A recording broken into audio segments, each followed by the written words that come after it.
US Kids presents What to Expect When You're Expecting a Teenager, Learning the Lingo.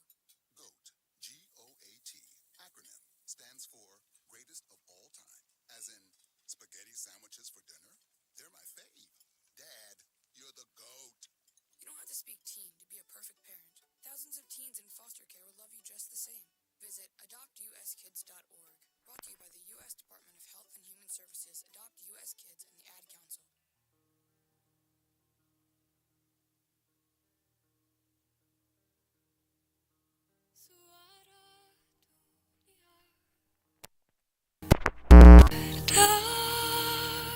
Di dalam semua yang bernafas dan hidup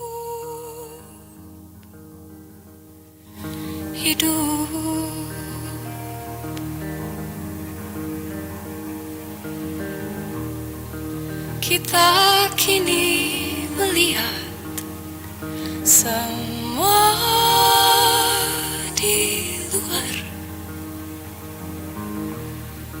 ada juga di dalam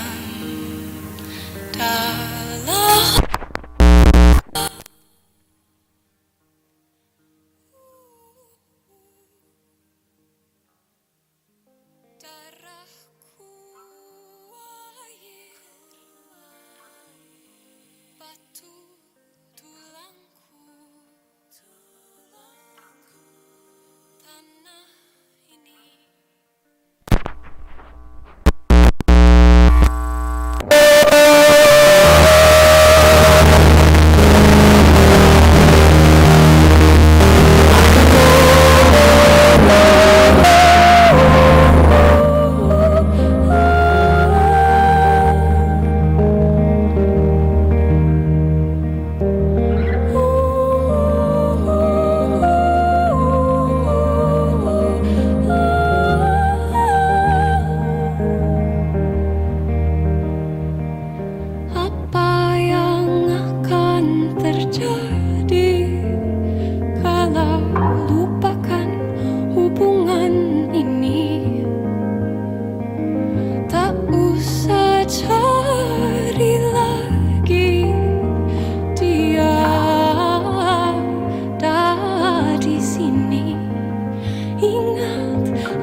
Historic news from Murfreesboro tonight as the first ever contact with extraterrestrials was made.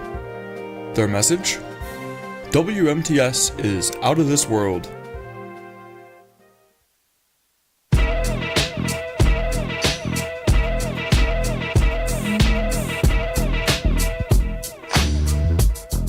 What's up? This is DJ P-Dacious, and if you're a fan of old school music, whether it's hip-hop, R&B, jazz, pop, or rock, you can tune in to Good Vibes Radio Wednesdays from 3 to 4 on WMTS Murfreesboro.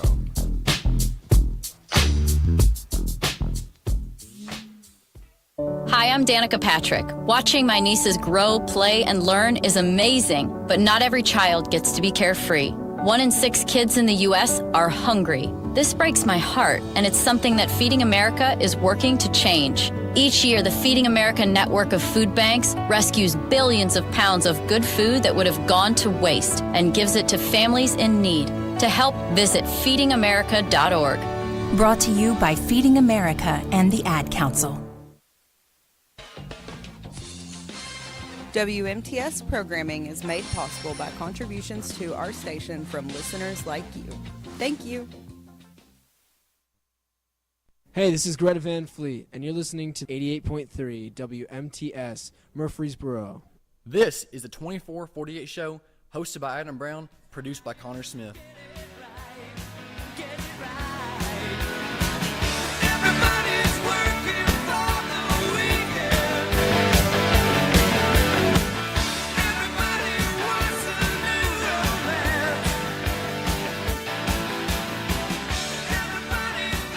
Welcome in to the 2448 show.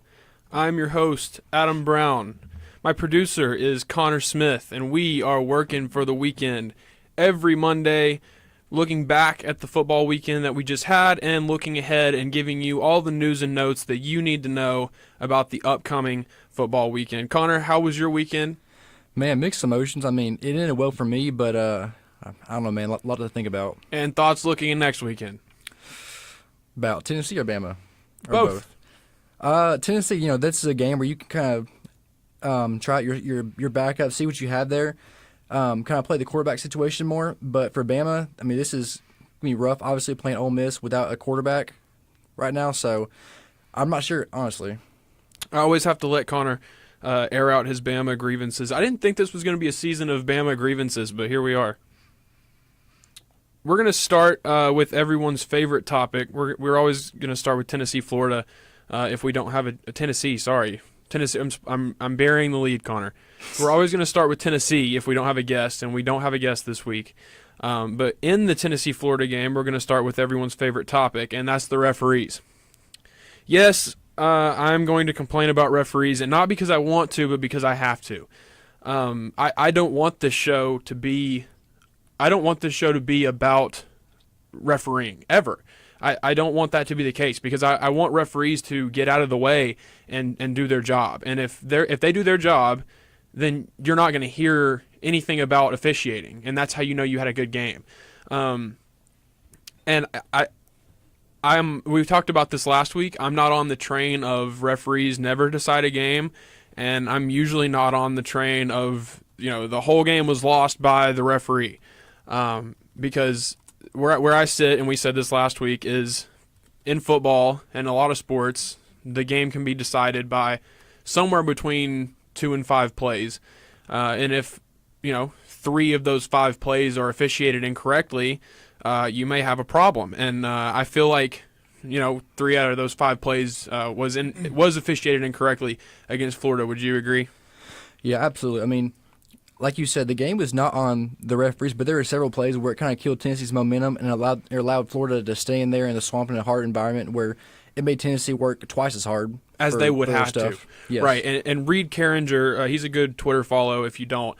He had a good tweet, and he explained it like this. He said, you shouldn't have to dig yourself out of a hole deeper than the one that you dug yourself.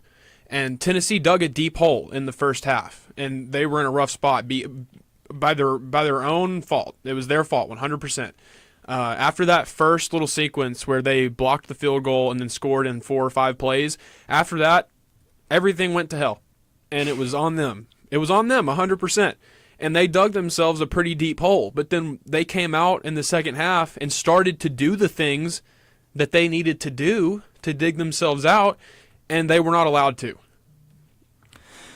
Yeah, it's like that last drive whenever Tennessee turned the ball over on downs. I mean, they were down by 2 scores, but there were 2 key PI calls that were missed on Florida, and if you give that to Tennessee and they get deeper into the red zone and score, I mean, that's a one-possession game with about 4 minutes to go with Tennessee with 2 timeouts. You have no idea what's going to happen at that point. Especially with Tennessee's offense, they score so quick that anything's possible, and that's going to come into the end of the game as well when we get to that. And there was just a lot of things that were almost unexplainable in the way that it was officiated. And one of the things was where Tennessee went for it on a 4th down that they had to have in the red zone. And if they score here, they're not back in it, but I think that score would have made it either a 2-score game, or if it made it a 1-score game, they were back in it. Yes. If it made it a 2-score game, you're 1 play away from being back in it, and there was still enough time left. So this was a huge possession, 4th and 1. They hurry up, they get to the line quick. The referee spots the ball, and then I didn't figure this out until a couple plays later when I checked Twitter. I didn't know why Florida was allowed to sub, but Florida subbed in a whole new defensive line and proceeded to stuff the Tennessee running back on the next play, and Tennessee turns the ball over on downs. Part of the offense going fast is that you get a look that you like, or you get the defense tired, and you see that, hey, we can just hand this ball off and we'll get the first down because our O-line is starting to be effective on a night where the O-line for Tennessee was rarely effective. And they get to sub a whole new defensive line unit out there. And the reason was because after that referee spotted the ball, he kicked it and had to respot the ball. And so the referee respotting the ball, I don't know if it was a time thing or a, kind of a loophole in the rule thing, but that allowed Florida to sub. And that's huge. That's something that, you say control the controllables. Tennessee can't control that. They're doing everything they can do to pick up this first down, and then all of a sudden Florida's allowed to sub an entire defensive line. Yeah, I mean, I didn't like that whatsoever because, I mean, taking out the healthiness and like the not having the fatigue alone, if Tennessee gets that first down, they have complete life. The swamp does not erupt like it did, and Florida from that point, their entire sideline and fans were just on fire, and they had life in them. If Tennessee gets that first down and they go on to score, then I mean you have no idea what's going to happen in the game. And there was another play where Tennessee was in either a second or a third and 17. And it was one of the best play calls of the night.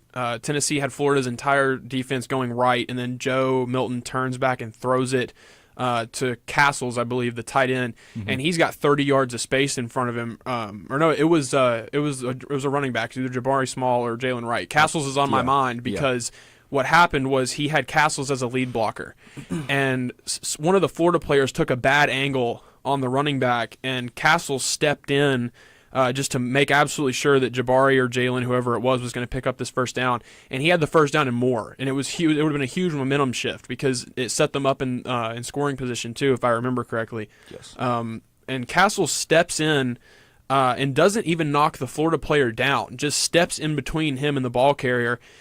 Jabari or Jalen picks up the first down, and then a flag comes in, and it's for a blindside crackback block.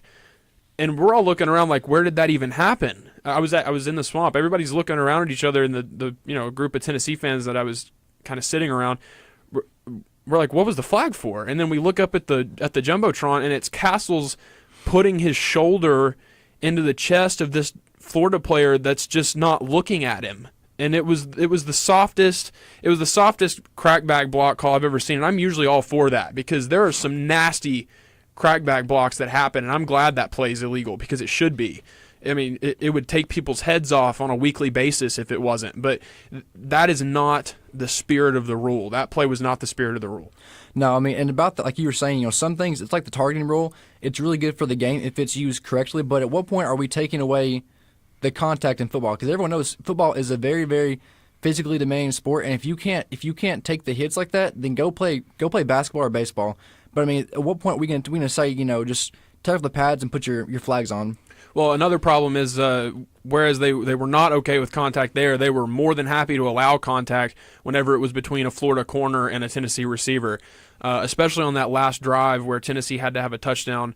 I like the aggressiveness of throwing to the end zone. I think it was 3 or 4 times in a row rather than trying to pick up the first down, because really it just causes Florida's defense to have to cover more space. So, why stick the ball at the 10 and still not be able to run it? You're not going to run it anyway because, the clock is a factor. You're going to be throwing, so force them to cover more space, take some shots deep to the end zone. It wasn't, deep. When I say deep, I mean they were 20 yards out. So I liked the aggressiveness there, but on 3 of the 4 shots to the end zone, there was clear PI that just was not called. And I tweeted this during the game. Tennessee fans, we're known for complaining about referees. Sometimes it's valid and sometimes it's not. And I can say that sometimes it's not. But when you have Kirk Herbstreit and Chris Fowler in the booth agreeing with Tennessee fans and national sports accounts like Bussin' with the Boys and like Footballism and stuff like that on Twitter retweeting these clips, like, this is insane that this wasn't called. Like, he's grabbing a whole fistful of jersey. That happened not once, not twice, but 3 times and was not called.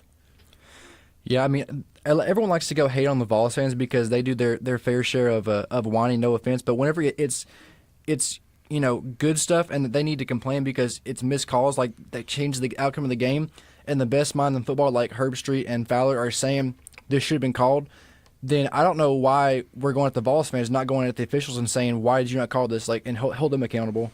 And that's the thing, you mentioned it, is that every time one of these things happened, it wasn't a throwaway play, or it wasn't something that was inconsequential. It was this caused Tennessee to turn the ball over on downs, or this kept Tennessee out of the end zone, or this allowed Florida to score, because there were a lot of holding calls that were not called on Florida. There's a bunch of screenshots of specifically Roman Harrison. I think it's his shoulder pads, it's the front of his jersey. There's one where he's already broken through the line, and a Florida player has his whole face mask in his hand, pulling his helmet back. Yep. And I don't see how you can consistently miss those, because there's holding calls that are called when nothing happened. So how do you miss a face mask? You know what I mean? Yeah. Like, it's just the level of consistency with which they messed up these calls when, like we said, the game is most of the time decided in a range between 3 and 5 plays.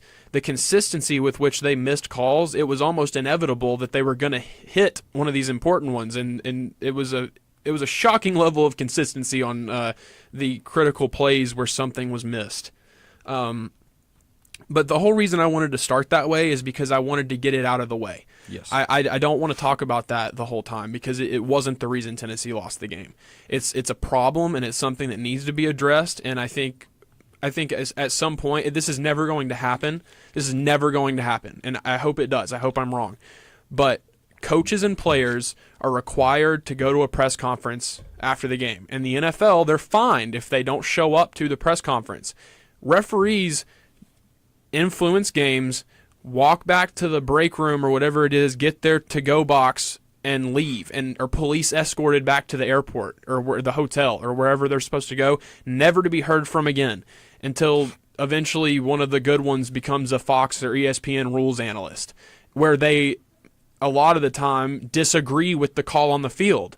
So the people that are making these decisions, as a sports media major, I am a sports reporter for a website here in Nashville, covering 9 Middle Tennessee counties. So as a member of the media, I especially think that referees should be available to the media. We should be allowed to ask these people, what went through your head there? What was the reasoning behind this call? It would be educational for everyone. And if they have a legitimate reason, for their sake, they should be able to get it out so that people like me aren't on the radio complaining about them for the next week. So if they have a legitimate reason, they should be available to the media to give that legitimate reason. If they don't, they should have to answer to that. Absolutely. I mean, if the players and the coaches who are the ones calling plays and on the field, if they're required to come and do pressers and talk to the media, then why are the referees not, like you mentioned earlier?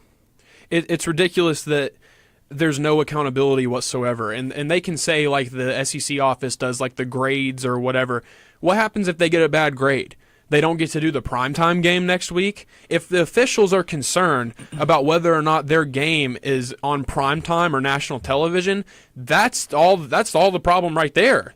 they shouldn't care what game they're officiating. They shouldn't care what channel it's on because it's not about them. And so if whatever the disciplinary action is for getting what would almost certainly be an F on Saturday night in the Swamp is that they have to go officiate like Vandy and UNLV this past weekend, if that was a home game for Vandy, like if that referee crew got knocked down to doing the Vandy UNLV game hypothetically, and that was an actual punishment, like those referees are like, man, we didn't want that one. That is a problem. And so that concerns me that it seems like the disciplinary action is like you don't get to be in the spotlight because they shouldn't be concerned about that in the first place. Yeah, something else that concerns me is the fact that there's no accountability there because, I mean, in any league, if you don't play good or you don't coach well, you're either benched if you're a player or you're kicked off the team or you're fired if you're a coach. These referees, unless you have like a big-time scandal, you're still going to ref anywhere because they need referees. There's like, how worried can they be possibly? Worst case scenario, I'm going to go to another game in the SEC.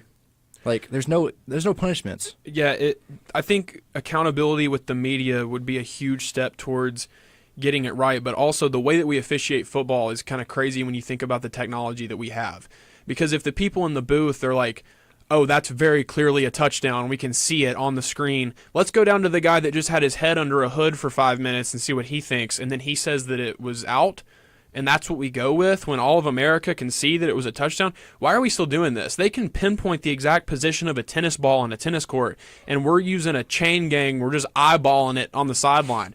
Like, there's laser technology in like soccer balls to see if it crosses the goal line in soccer. Why do NFL footballs not have the laser technology? We're just trusting these guys on the sideline to be like, looks like he was down about there. Y'all make sure you don't move for the next 15 minutes, and then if we need you, we'll call you out to run in an exact straight line half of a football field. Just make sure you don't sway one side to the other because those 2 inches are really going to matter. Yeah.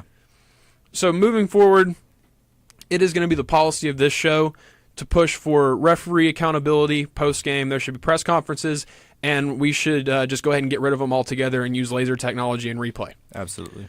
When we come back, we're going to get into the things that actually cost Tennessee the game because the referees did not. They did keep Tennessee from crawling their way out of a very deep hole that they dug themselves, and we're going to talk about what dug that hole when we come back.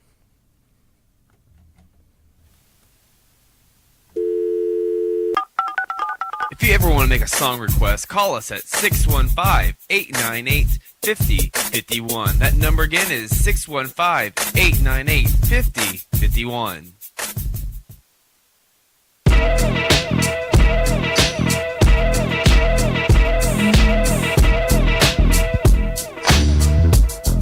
What's up? This is DJ P-Dacious, and if you're a fan of old school music, whether it's hip-hop, R&B, jazz, pop, or rock, you can tune in to Good Vibes Radio Wednesdays from 3 to 4 on WMTS Murfreesboro.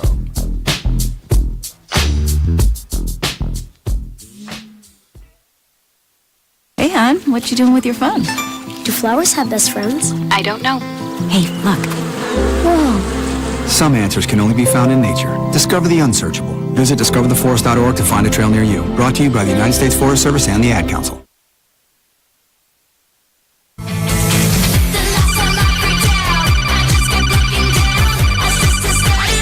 Snake, what are you doing? Colonel, I'm trying to sneak around, but I'm listening to WMTS, and the blast from my AirPods keeps alerting the guards.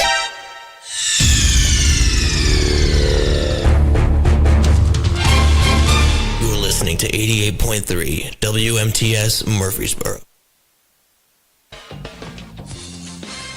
WMTS programming is made possible by contributions to our station from listeners like you. Thank you.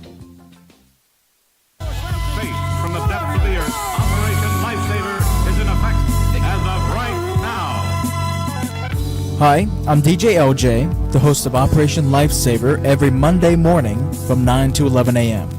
We play soul and hip-hop and talk about the latest things going on in the music industry. Again, that's every Monday from 9 to 11 a.m. on 88.3 WMTS Murfreesboro.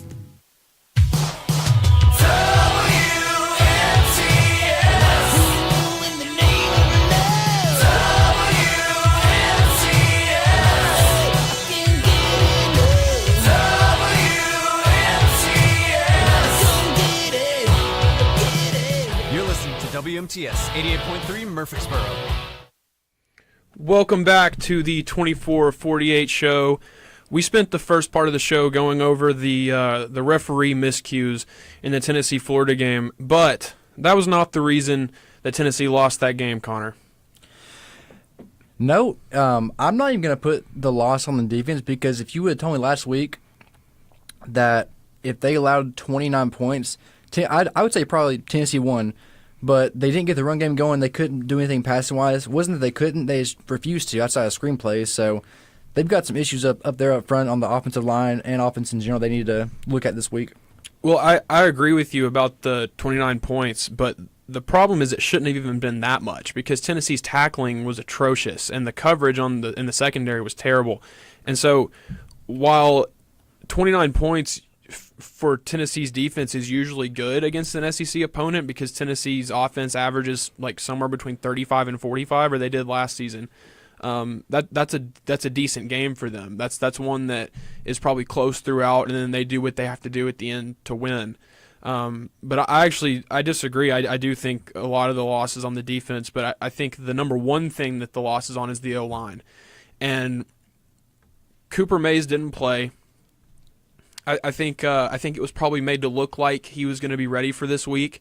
I don't know if that's just strategy from Tennessee's camp, but that's a big deal that he didn't play, because you shuffle the O-line around. You've got your second-string center snapping the ball, which takes him away from somewhere else on the line. It's Ollie Lane, where he would normally play, and he goes down early in the game. So you're to your third-string center, and then your right or left guard, I can't remember which one Mincy plays, but he's not available because on Thursday or Friday he was hit with simple possession in Knoxville.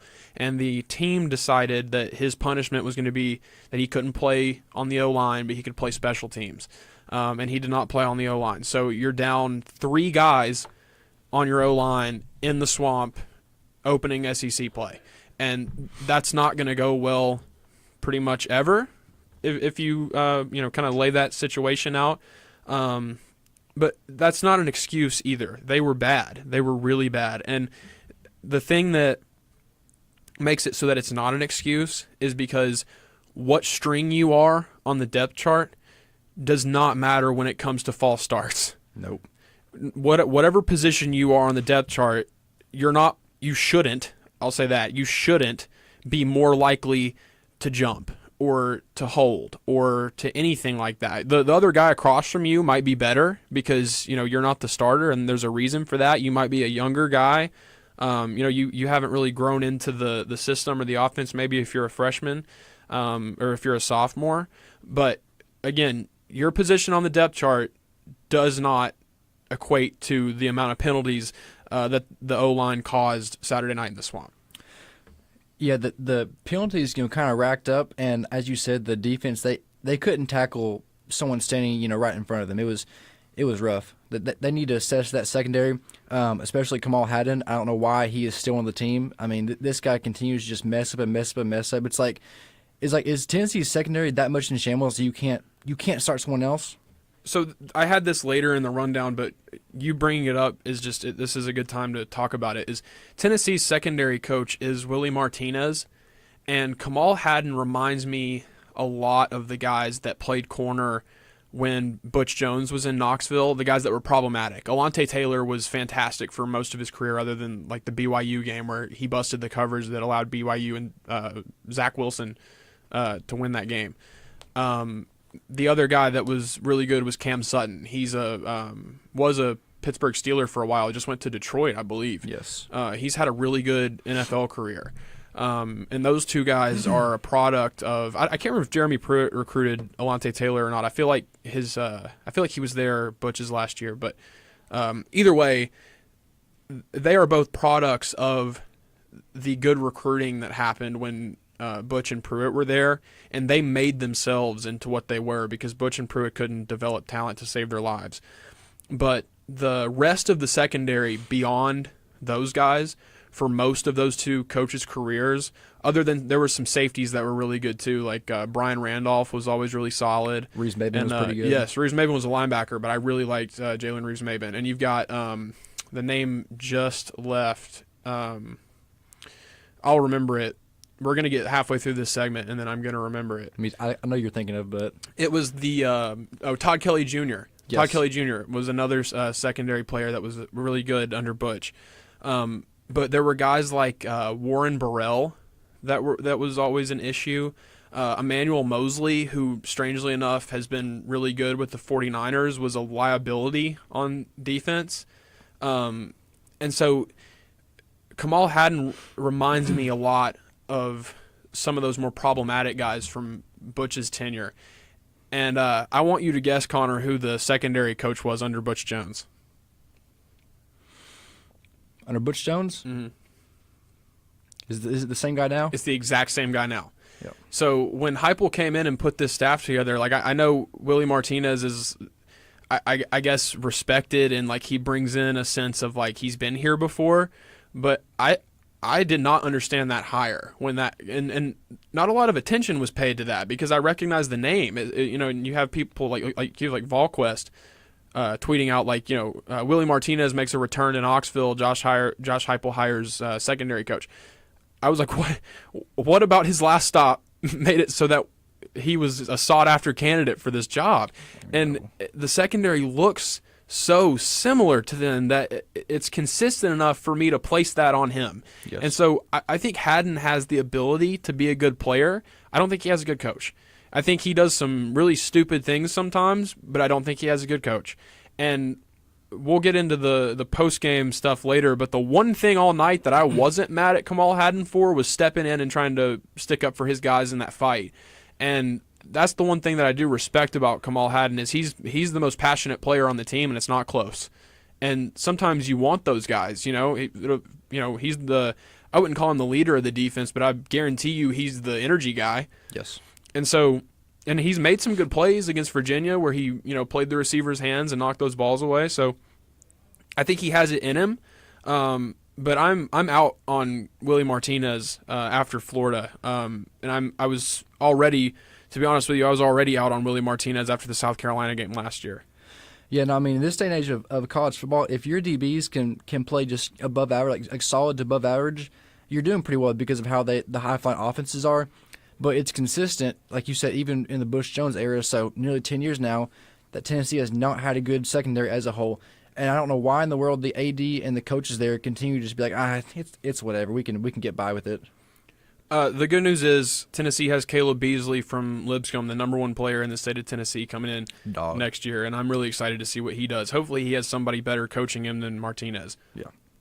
So I think a lot of this game is on the O-line, obviously, and I understand they were down to one or two third stringers, which that's not ideal. And so when it comes to pass blocking and run blocking, you can kind of get a pass there. Like, I understand you're a third stringer, but the main problem for Tennessee was just about every offensive drive started with a penalty on the O-line most of the time. And if it wasn't a penalty, it was a timeout because Joe couldn't get everything set.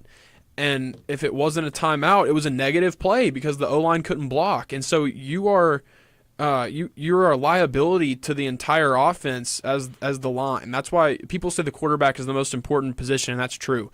But the O-line as a collective unit is 1B. It's 1A and 1B because 1B directly influences the performance of 1A, which is the quarterback. Because if you take a bunch of Dennis Dailies from last year's Titans team and stick Tom Brady behind 5 Dennis Dailies, he's going to be running for his life all day, and he can't be the GOAT because he doesn't have time.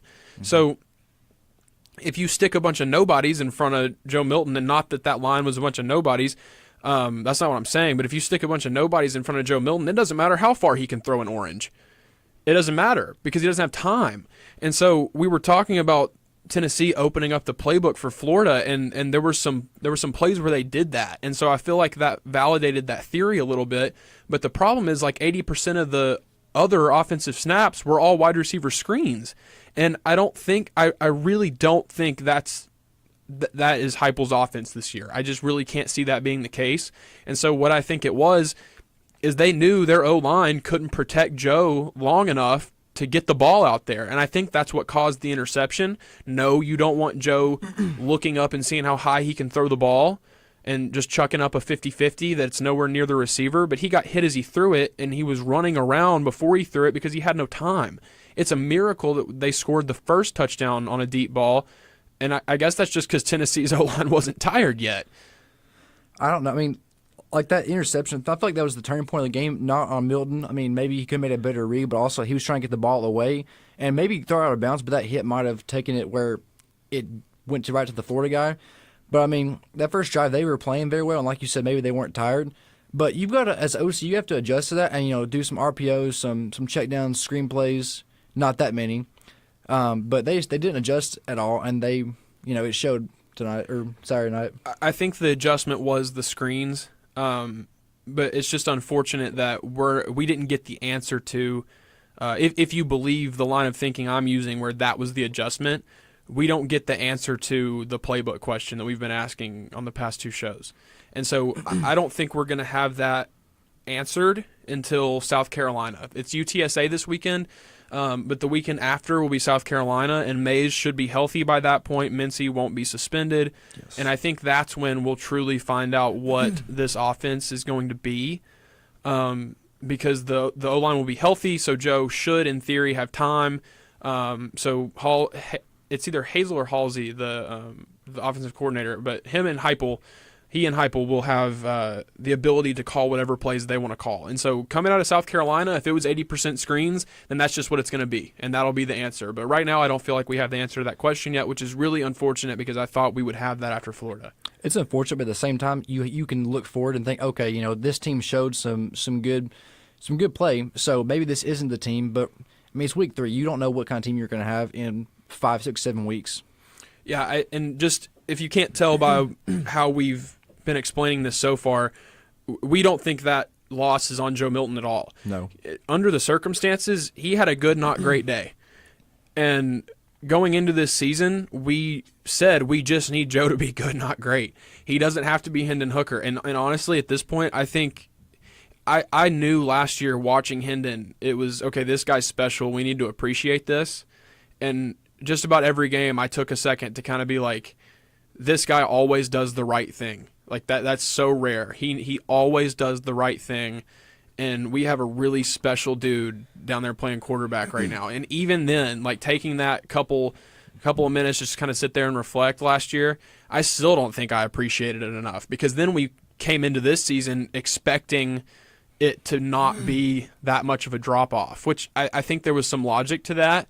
But when you really, truly understand just how good Hendon was, a small drop-off would be elite quarterbacking from Joe. And, and I think Joe has all the tools, but I don't think he's an elite quarterback. But he is good enough for this team to not go down in the swamp and have that kind of performance without the O-line having the night that they had. I agree. All week, I was tweeting about it. I said it in the last show.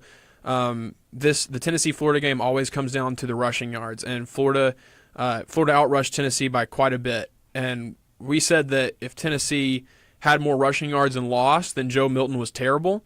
And I think the opposite happened, and Joe Milton was good, not great, like we said. Tennessee had more all-purpose yards than Florida did. But it didn't matter because Florida won the line of scrimmage and had more rushing yards. And that's why Florida won the game. That's why Tennessee lost the game, is that Florida won at the line of scrimmage on both sides of the ball. Yeah, and when it comes to the trenches, one thing I don't understand is Jalen Wright and Jabari Small, they were kind of like leaning on those two guys the first 2 games of the year to get things going. They only got 23 combined carries, and they averaged over 4 yards per touch. That's more than what Florida averaged. So why did they not get the ball at least 20, 30 times that game combined? I guess they just didn't trust the O-line to run block either, because it is pretty substantial that they're down to 2 third stringers. Yeah. That's a pretty substantial thing that you can't take too lightly, other than the pre-snap penalties, the procedure penalties. That's inexcusable. I don't care what position you are on the depth chart. The defense had a terrible first half. They kind of brought it back in the second. They had, I think it was 2 or 3 stops in a row. Yes. In the first quarter of the second half. I should have just said the third quarter. In the third quarter, Tennessee had a good quarter, but they came out of it only +3 in point differential, because now we're back full circle. The referees stopped multiple of their drives. And at that point, it was too late, because you're trying to dig yourself out of a hole that you dug, which is your fault. So I think the start of the show to now, I think you have a good idea of how we see that game. It wasn't the refs, but it didn't help. Nope. It's on Tennessee. There are some reasons why Tennessee played that bad, but the reasons are just logical rather than excuses. Absolutely. So they've got UTSA coming in. I don't think this game is going to answer any questions in a positive way. The only thing that can happen out of this game is the perception get worse. Because if they blow UTSA out, but the SEC play is going to be like Florida. If they don't play well against UTSA, we're well past the team meetings. We're well past the underperforming in non-conference and having a team meeting. If that helped, they would need about 4 more of those at this point. So the UTSA game, this is what needs to happen. The number one priority needs to be running up the score to get the young guys in, and then letting the young guys run up the score, because they haven't had any runs so far this season. And some of those guys, they're going to have to play, because the SEC, you don't go through an SEC schedule without injuries. So they have to get those guys some time in this game. And that's why I think, and we'll get into this with the predictions, that's why I think this is going to be a blowout, because Tennessee's not going to stop running their offense. They're going to get their young guys in, and they're going to continue to let them run the offense because they have to get time. But this game is not going to mean anything as far as the rest of the season other than those young guys. South Carolina is going to tell us everything we need to know about how the rest of the season is going to go. Yeah, and going into South Carolina, I think you need, against UTSA, but then looking towards South Carolina, you need to stay focused for UTSA because they're not your, I guess you'd call it average cupcake game. But, I mean, I think they need to open up the playbook more and take some deep shots, because even if you don't miss and even if Joe throws like 2 or 3 picks, you're sure to win by 20-plus points. So why not open up the playbook and see what he can do? Because right now you don't know. So if you know, hey, he can't throw the ball, okay, let's work on some slants, work on some screens, some checkdowns. But, I mean, he's got a cannon for an arm. You have Dante Thornton, Squirrel White, who are some speedsters. Just go out there and just let it all hang, you know? And I think if Cooper's healthy, you let him play just to kind of get that 5 some reps together before South Carolina comes in. But I don't think he plays more than half the game. And he shouldn't. But not only he shouldn't because the score should be too much, but he shouldn't because I don't want him re-aggravating whatever it is, because you saw how close they were, 1 injury away to Ollie Lane to 2 third-stringers being out on the field in the swamp. Yeah. So get Coop in there, get him some snaps, get those 5 some reps together, and then get him out of the game, whether it be subs or by the score, and hopefully it's by the score. Yeah. When we come back, we've got Titans versus Chargers to break down and Titans versus Browns to look forward to. That's going to be an interesting matchup. I've got the Titans game plan that will get them out of Cleveland with a win, and we will fill you in on that when we come back.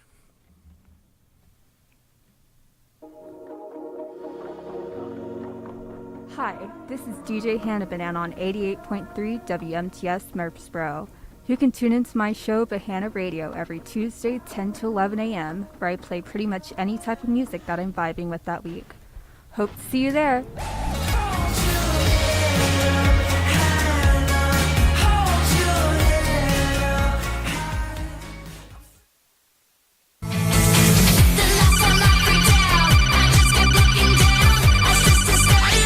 Snake, what are you doing?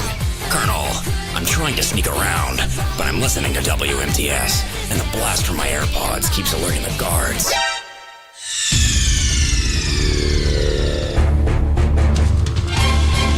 You're listening to 88.3 WMTS Murfreesboro.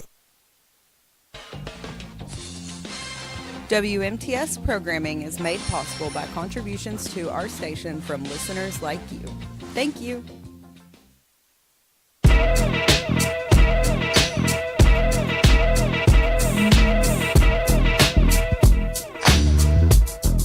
What's up? This is DJ P-Dacious, and if you're a fan of old school music, whether it's hip-hop, R&B, jazz, pop, or rock, you can tune in to Good Vibes Radio Wednesdays from 3 to 4 on WMTS Murfreesboro.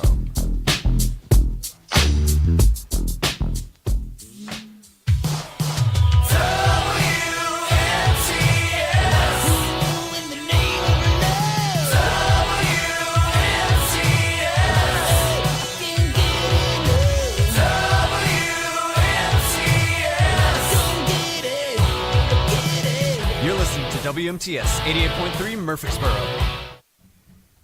Welcome back to the 2448 show. With the first half of the show, we walked you through everything you needed to know about Tennessee, Florida, and the loss down in the swamp, and then looked ahead to UTSA this weekend in Neyland Stadium. And now that we're to the back half of the show, we're going to fulfill the 24 part of our show's name, and we're going to talk some Titans here. The Titans had the best game they've had in, as far as football time goes, over a month, because they ended last season with, what was it, like 7 straight losses? Yes. So actually, you could say it was their best game in 3 months that they had against the Chargers last Sunday. That was completely unexpected for me, because what they showed in week 1 was a team that could not keep up with the talent that the Chargers have in the specific areas where the Chargers have it, because I thought Bosa was going to have a field day against this O-line, and I think it worked out for the Titans that he was in situationally. I don't think he's all the way healthy from what I gathered. I was driving back from Gainesville and had it on just listening to it, and from the way the announcers were talking about it, it sounded like he was being used situationally and wasn't fully healthy. Is that correct? 100%. Okay, so Titans O-line caught a break there, not having to deal with full-strength Bosa. But that being said, the O-line still gave Tannehill time most of the time. There were some really bad plays where Bosa was in for those situational circumstances where he absolutely had his way with the Titans O-line.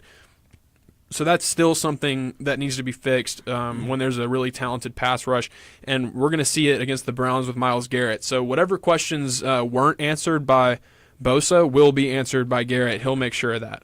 I mean, he was even answered today because Sunday, because Bosa had 2 sacks and the team together had 5 sacks. So I mean, whenever you're playing a team where, no disrespect to them, but you're only 2 guys are really Mac and Bosa, and Mac's not been what he used to be, and you get 5 sacks, that's not a great look. So if you play an elite defense like a San Fran, you're gonna definitely not give Tannehill time. But they did most of the time, as he went 20 for 24, had way better game, and even allowed Derrick Henry to get some yards. Tannehill bounced back in a big way. He had some really nice throws. From what I could tell listening to it, there wasn't anything that he did that was the the what in the world is Tannehill doing? And it seems like he has one of those a game almost, going back to last year, and I don't think he had that this game. So that's a big bounce back from him. He was, I wouldn't call him perfect, but he did his job. He sat there, he made good throws, he didn't turn the ball over at all, and he let his receivers and his running back cook. And with the talent that's around him, and how personally I feel this Titans defense, if the secondary steps up, has the ability to be elite. Especially with that front 7. So, and then you've got Byard and Hooker over the top. And Hooker didn't even play in this game, and the defense still played really great against a really talented Chargers defense. And, you can say, the wide receivers had a good day, but in the NFL, the wide receivers are almost always going to have a good day. So if your defense puts you in a position to be up or shooting distance in the fourth quarter, they've done their job, and the Titans defense did that and more.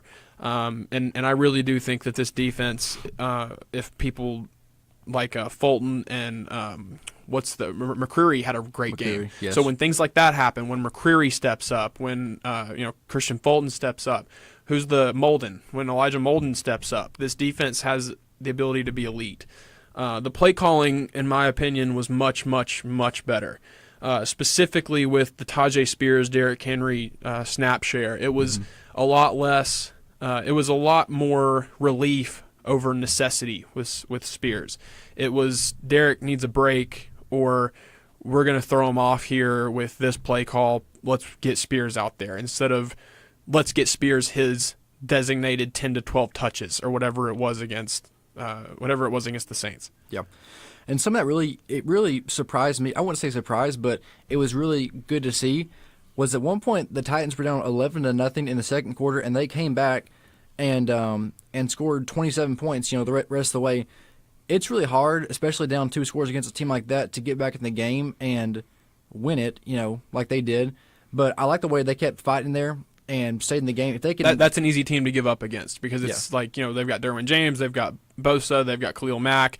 on the defensive side, and then on the offensive side, you're like, man, you're looking at, you would normally be looking at Austin Eckler. I think that was a big break for the Titans as well. They were missing Eckler and Bosa. So at the same time as this was a good win for the Titans, we need to also kind of roll it back on the, everything's fantastic, because they were missing their arguably biggest piece on defense and offense. But as far as what we were talking about goes, you're looking at Keenan Allen, you're looking at Mike Williams, you're looking at... well, even so, without Eckler, Josh Kelly's a dang good running back. Yes, and he is. They held him to 2 yards a carry. What was it? It was 2? 2. And then what was the third down stat? It was 2 of 13 on third down for the Chargers? I think either 2 of 13 or 2 or 14. It was 2 of 14, I think. And they got in the red zone. Chargers did 5 times, only scored twice. That's really good to look at. So you're looking at a really talented Chargers offense with a really talented quarterback that you, for the most part, slowed down and did your job as the defense. So really, really great bounce-back game from this Titans team. And I think next week against the Browns is going to answer a lot of questions, wouldn't you say? Absolutely. So when we come back, I've got the game plan that's going to give the Titans a win against the Browns. If they follow this game plan, they should blow them out. Easy dub. I've got it right here on the 24-48 show.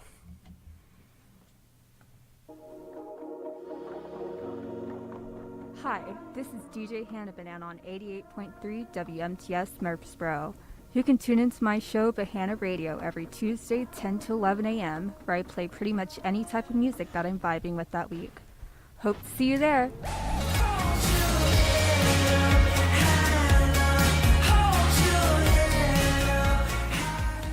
Does it ever seem like everybody's letting you down? My girlfriend just left me for my roommate and they kicked me out of the apartment. Does it feel like there's no one you can rely on? My lab partner didn't turn in half of our project and now we're gonna get an F. Does it feel like you can't put your faith in anybody these days? What? The internet is down again? I have to register for classes in 5 minutes! My life is ruined! Not to worry, keep it tuned right here to 88.3 WMTS. Noise you can trust.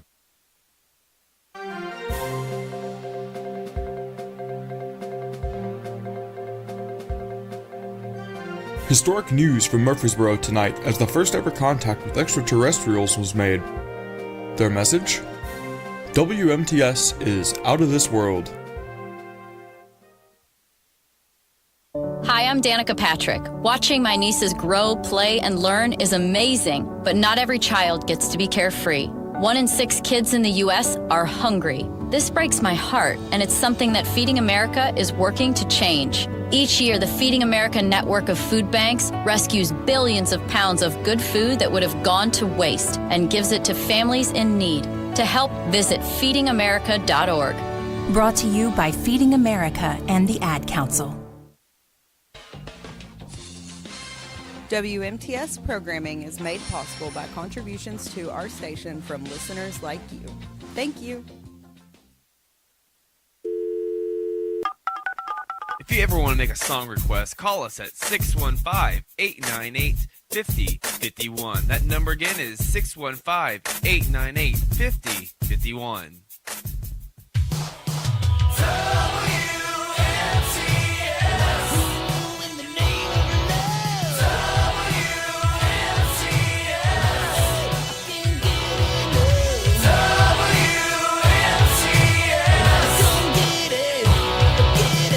You're listening to WMTS 88.3 Murfreesboro. Welcome back to the 24-48 show on 88.3 WMTS here in the beautiful Center for Innovation in Media at MTSU. We teased it before the break, Connor. This show is in sole possession of the game plan for the Titans against the Browns. We have it right here. It's in front of me.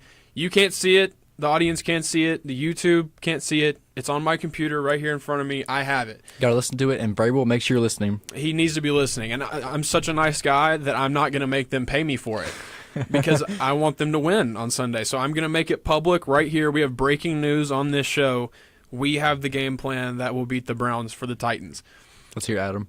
Here we go. Number 1, commit to stopping the run. Nick Chubb, second best running back in the league. This is a little bit of a homer take, but Derrick Henry is the best back in the league. I agree. I think if he's behind even a competent O-line, he leads the league in rushing easily. And so second best running back in the league, I think you have to make him the focal point. They have Amari Cooper, they have Deshaun Watson, but I think stopping the run game makes it so that Amari Cooper and Deshaun Watson don't have that safety net, and it makes them one-dimensional. And so then once you stop the run, you know where your biggest threat is coming from, and it's Amari Cooper. Well, the thing that I think goes in the Titans' favor is these teams are built the exact same. Both have a star wide receiver one, really good running back. O-line, I mean, I guess the Browns are better. Quarterback's all right, but these teams are built the exact same, so I think the Titans have a good matchup, but I think it's a very, very winnable matchup this week. So on the offensive side of the ball, we've got stop the run, make them one-dimensional, and I'd also add you've got two really good safeties over the top for the Titans if Hooker's back, if he's healthy. Yes. So once you make them one-dimensional by stopping the run, which is easier said than done because Nick Chubb is a really great back, but if you're able to do that and make them one-dimensional, you can stick either safety over the top of Cooper, and then, not that any of this instantly is like, okay, well, now Nick Chubb's done, and now that I've got KB over Amari Cooper, he's not touching the ball. But like we say about the defense, just having you in shooting distance or in the lead in the fourth quarter, you just have to limit the other team's offense. You don't have to completely shut them down. It doesn't have to be Dallas against New York. You just have to limit them enough to let your offense do what they need to do to be in the game at the end. And so if you can stop the run, you shadow Cooper with Hooker or Byard. The only thing they have left is Deshaun Watson's legs and throwing the ball to Elijah Moore. Yeah, that's even if, Amari Cooper plays, because he's out for this week. He might be out for next week with a groin injury. He is active tonight. Is he active? That's the one thing about today that is unfortunate is we don't have a Browns game to look at to see what to expect other than their first week game against the Bengals. So if they come out and blow the Steelers out the way that they did the Bengals, then the Titans might be in trouble. But I don't think I think they're going to come back down to earth a little bit. Second divisional game in a row to start the season, I just realized. Going back-to-back division games to start the season is kind of wild. Yeah. But I think they come back down to earth a little bit this week, and we've got a good picture of why the 24-48 show game plan will work on Sunday. On the offensive side of the ball, they don't have any corners that come to mind that scare me. The only thing that really scares me about the Browns is Myles Garrett. I mentioned him earlier. They have Denzel Ward. Okay, never mind. They have a corner that scares me. So you scheme away from Garrett in the run game, obviously. You double him every chance you get, and you put Hopkins, hopefully, on Denzel Ward, and you get Treylon Burks the ball. Because when they got Treylon Burks the ball against the Chargers, good things happened. And I trust D-Hop to make some plays against Ward because D-Hop is a savvy veteran is the definition of DeAndre Hopkins. So I trust D-Hop against Ward. I want Derrick Henry running away from Myles Garrett at all times. And the only thing that's left is get Tannehill time to get Burks the ball. Yes. And I think moving forward, that really needs to be the game plan for the Titans all the time is, do whatever is the easiest way for Derrick Henry to establish the run game. In this case, it's run away from Myles Garrett. And then this is where Tannehill's at his best, is working off of the threat of Derrick Henry. So get Derrick Henry going, and then let Hopkins take care of Ward, even if it's just like you're using him in a decoy manner just to keep Ward out of the play, because I think Burks can beat whoever's on the other side. Yes. So then it just comes down to getting Tannehill time, and that's where it's going to be Myles Garrett and the Titans O-line is going to be the thing that decides whether or not the Titans are able to get the ball to Burks. And if they can't, then it's going to have to be one of those games where Derrick Henry just takes over. Yeah, I don't necessarily know if you have a game like that because the front seven for the Browns, it's not as good as the Titans, but it's still very good. Myles Garrett, JKO, whatever his name is, Kamusu Oromoa. But, I don't think you can just say, hey, Derek, carry us. The passing game needs to be there. But also, you can, like you said, when Tannehill can compliment off Derrick Henry, he's a very good quarterback. He's like an A.J. McCarron in college type quarterback. So I think you need to establish the run early, but also don't lean on it for the whole game because they can stop that. That's kind of a worst case scenario. Is if the line can't hold up, then I think what the Titans do, unfortunately, throughout Derek being there, is they kind of throw their hands up and they're like, "Oh well, all right, Derek, like we need you."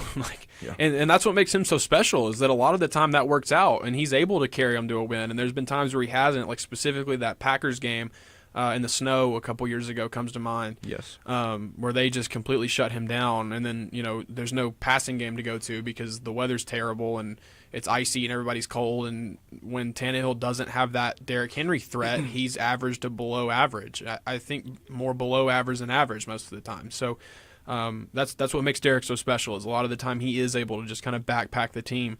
But that's not what we want. No. You want that Arthur Smith type play calling where Ryan Tannehill is using the threat of Derrick Henry to get the ball to A.J. Brown, in this case, Traylon Burks. I will say someone to look for is look for Chig, because Denzel Ward obviously will be on DeAndre Hopkins at all times, but Chig is too fast for JOK, and he's too big for Grant and Delpit to cover him one-on-one, I believe. So watch for him to go on some seam routes, some slants, and get open if they allow Tannehill to have enough time to throw the ball.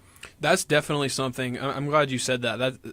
The usage of Chig is going to be huge this season as we move forward. I think we'll look back at this season and either be like, man, they really should have gotten Chig the ball more, or wow, Chig really had a great season and got that game-winning touchdown catch, or that first down that like really mattered at the end of the game where they had to have it and he found Chig over the middle. Because again, going back to Ryan Tannehill's most effective seasons, it was Derrick Henry setting up the run game, going off play action, and if AJ wasn't there, he always went to the tight end with the ball. Just about every time, especially on third down. I can see like 4 plays in my head right now where Tannehill comes off a hard play action, posts up. You can see him look for AJ. It's not there. He comes down and hits the tight end over the middle. Mm-hmm. I can't remember who the tight end was that year. He's not with the team anymore. Jonnu Smith. No, the tight end that they had out on third down. Oh, it always bothered me because Jonnu wasn't out there. And the year after that, after Jonnu left and they got Hooper wasn't out there on third down. And I don't know why, but he consistently hit this guy over the middle. And he had some drops, but he also had some really big third down conversions. So that's where Tannehill is at his best. And he has a weapon there now. That was a good draft pick, I think, by the Titans. Ferkser? Yes, it was Anthony Ferkser every time over the middle. Third and Ferkser is what I used to say. Third and Ferkser. So hopefully this season it can become third and Okonkwo. And I think that would be a really, really great thing for this team if it's something that happens enough to where we're saying third and Okonkwo. Yeah. So just based off that Chargers game, this team has some things to be excited about. But the thing that's scaring me is this has all of the makings to be a Jekyll and Hyde team, because it all depends on how Tannehill comes out of the tunnel. Because if he comes out and has a Saints game, the Titans are going to lose. If he comes out and has a Chargers game, pretty good team. I think that's a pretty dang good football team, and they're probably going to win the game. If Tannehill plays the way he played against the Chargers, that's just complementing everything else on the offense. And like I said before, this defense has a chance to be elite. So it's unfortunately this team goes as Ryan Tannehill goes unless Derek takes over, which you don't want him to have to do that every time. Yeah, something also to look at, and it's Titans. It seems like they finally have the guy there. You're not always going to get in the red zone and score, but whenever you get in that area, you need someone to be able to kick the ball. And they have Nick Folk, who is yet to miss a kick this year. He looks great. He's the MVP frontrunner. Just kidding. But no, they have a consistent kicker that can get them there. So if they need a 48, 50-yard field goal, they can get it there. When in the past they haven't had that guy. I think the first week was really, really bad. The second week was really, really good. And the Titans are still in the exact same spot that we thought they were preseason. Mm-hmm. And that's if Tannehill can just be decent. This is a really good football team around him. Just do his job. Right, just do your job. The most exciting thing, though, is the AFC South is absolutely wide open because the Jaguars don't look like some powerhouse that the media was making them out to be. And while I do think they really have a really great team, and I know they played the Chiefs, but they did not look good they Sunday scored at 9 all. points. They looked terrible. That's not okay. especially with like the offense is supposed to be their strength with Trevor Lawrence and Calvin Ridley and ETN. Like that was supposed to be like, the awakening season for Trevor Lawrence was last year, and this year he's really going to step in and establish himself as a elite quarterback in the NFL. So the offense is what everybody was saying we were supposed to be scared of, and they scored 9 points against the Chiefs. So rookie quarterback in Indianapolis and rookie quarterback in Houston, this division is completely wide open. Yeah, honestly, take away Houston because they're a dumpster fire. They're not even going to contend for the division for another 2 or 3 years, I don't think. And I think it's really down to the Jaguars and the Titans, which makes their game that much more important because they both have question marks. So even just a win over each other would be huge for the division race. And I saw a graphic today that had Mike Vrabel's record as the underdog, and I can't remember exactly what it was, but it was crazy. Like, it's good. If you're Mike Vrabel, like, I'd be calling somebody, like, just whatever the local Tennessee sports book is, I'd be like, hey, can you maybe make us the underdog by like a point? Yes. Because I just happen to win every single game where I'm the underdog, and my whole team gets like +5 everything. It's like that's his coaching ability in Madden is like nobody's underdog. They should make that a thing. I'm literally writing the next Madden game for them. Please. But no, it's like how Kirby Smart always gets his players to think they're underdogs. Actually, in this case, the Titans are underdogs a lot of games against these good teams. But he always gets in there and gets his team fired up and ready to play, and they always come out and they play great. They're physical. They show what kind of team they can be, but they're not as consistent as what they should be. He is one of the best coaches in the NFL, and I don't think that's even a debated fact. You've got all the pieces with this team to be successful. It's just a very glaring question mark at quarterback, and unfortunately, quarterback is the most important position. Yes. But they have everything they need to be successful, and I think this game against the Browns is going to show us just how far they can go because we had the low, we had the high, and hopefully this game shows us some consistency. I do think this is going to be a close game. I think it'll be a low-scoring game, but I think the Titans kind of ride this momentum and they get a win 23-20. Yeah, for me, I don't want to be the guy that's like, well, if this happens, but if Tannehill comes out and plays the way he did last week and just does his job, I think they win something like 24-14, 24-17, like a close, not more than 40-point over-under, but I think they have the better team there. And then as far as the Vols go this weekend, they've got UTSA. I don't know if the quarterback for UTSA, his name just escaped me, Frank Harris. He's a special quarterback. He's a special player. Didn't transfer. He's like a 6th-year senior that is just a gamer. That dude can ball. And going into the season, I said in the preseason show that this is not a normal cupcake game. This is one that you've really got to focus up for because Frank Harris can come out and punch you in the mouth. And I don't know if he's healthy. That'd be a huge break for the Vols, just like not having to deal with him because, like I said, I think the priority for this game needs to be get the young guys in as soon as possible. I still obviously think Tennessee would win this game even if Frank Harris was playing, but I definitely don't think you're in control as fast as you'd like to be if he's playing. But either way, I think the priority is get the young guys in, like Arian Carter, Caleb Herring, some of the corners that haven't really got a lot of run yet. They definitely need snaps. Yeah, take some shots. See what you have there with the receivers and Joe Milton before the big game coming in 2 weeks. This needs to be a lot of this week for Tennessee needs to be a lot of soul searching, and then Saturday needs to be a lot of soul finding. And then they need to go into South Carolina, which thank goodness is a 7:30 game. That's huge. Great atmosphere. That's a really, really big deal that came out today that South Carolina game is going to be a night game.